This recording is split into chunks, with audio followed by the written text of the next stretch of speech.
1997. Advances in biotechnology were helping people improve their physical and mental abilities to an amazing degree. Provided, of course, they had enough money. A new breed of people was emerging, half human, half machine. And in Detroit, at least, not everyone was happy to see it. I'd just landed a job as head of security at Aszourus Industries, a cutting-edge biotech firm. David Aszourus himself handpicked me for the job, said he needed me to keep his people safe. My ex, Megan Reed, was one of them. Brilliant neuroscientist, Megan had found a way to make augmentation safe and affordable for everyone. All she had to do was present her research to Congress. But the night before her big meeting, my security measures failed.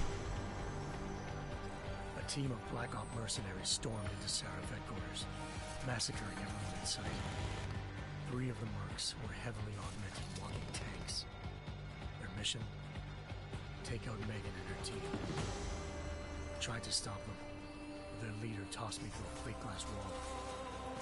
Last thing I heard as his bullets slammed into my brain was Megan's dying scream. I should have died with her. Only I didn't. High-end military grade.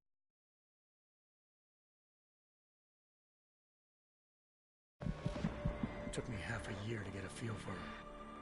Should have taken longer. But 6 months into my recovery, Aszourus Industries was attacked again. This time, by a radical group of pro-human purists.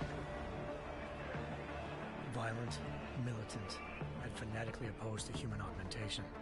They claimed to be members of Humanity Front, a non-profit organization that wanted the UN to limit biotechnology research.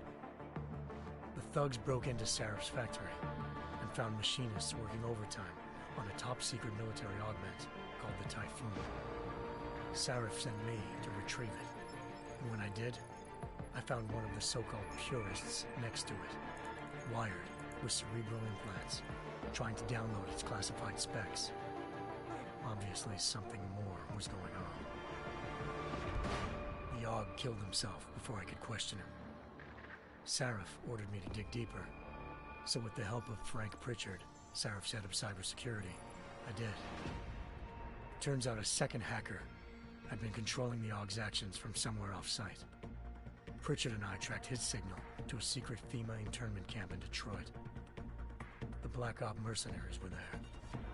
The same mercs who'd left me for dead 6 months before.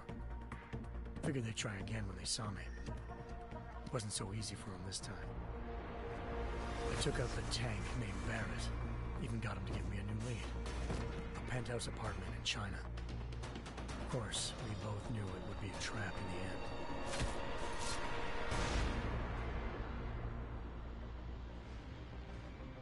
Hengsha Island, China. Home to a city so crowded, they had to build a second city on top of it. Trying to find clues in Hengsha wouldn't be easy.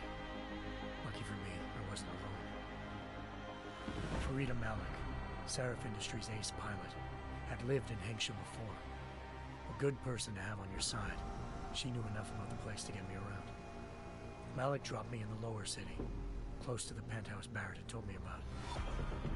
Bell Tower Associates, a private security firm under contract to the Chinese government, had agents tossing the suite when I arrived.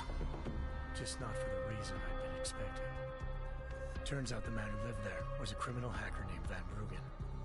The same hacker who'd been remotely controlling the AUG in Aszourus' factory. Van Bruggen's panicked decision to force the man to commit suicide had been a mistake. Now his mercenary partners were gunning for him, and I needed to find him before they did. Locating Van Bruggen meant playing nice with the Triads, Hengsha's organized crime lords. They had the hacker holed up inside a low-rent capsule hotel.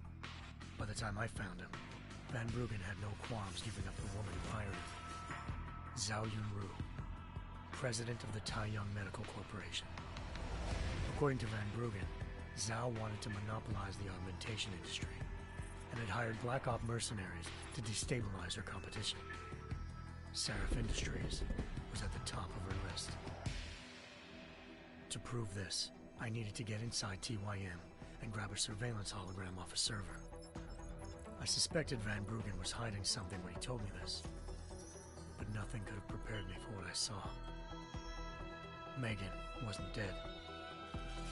She and her 4 best researchers had been kidnapped, spirited away somewhere while their kidnappers made it look like they were dead. Desperate to learn more, I confronted Zhao in her penthouse. She claimed to be a pawn in a bigger plan, and hinted at a group so powerful it controlled global interests at a whim. Then she slipped into a panic room and hit the alarm, forcing me to make a very quick exit. I figured Zhao was lying, but part of her confession made sense. David Sarif had been worried about his people. So worried, he'd required all of them to have subdermal locator devices surgically implanted. The GPOs would have been broadcasting the day of the attack. But Zhao said a single call to Picus, the world's leader in global 24-hour satellite news, had turned those signals off. I needed to fly to Picus headquarters in Montreal if I wanted to learn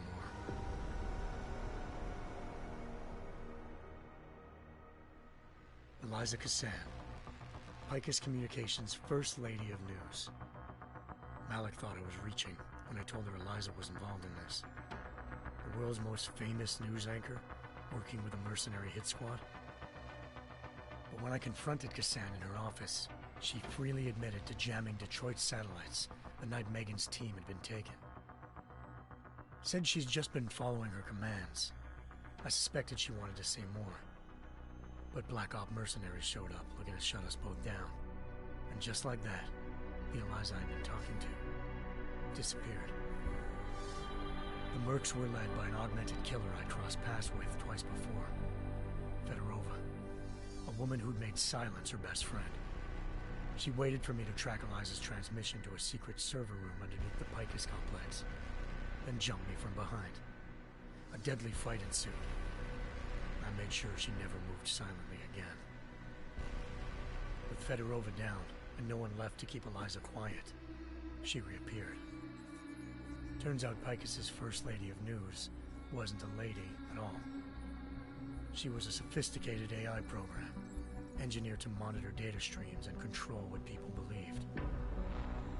Eliza told me the Mercs had brought in a Humanity Front doctor named Isaiah Sandoval to remove the scientist's implanted tracking devices while Detroit's satellites were down. She also told me to speak to David Sarif if I wanted to learn more. By the time Malik and I got back to Detroit,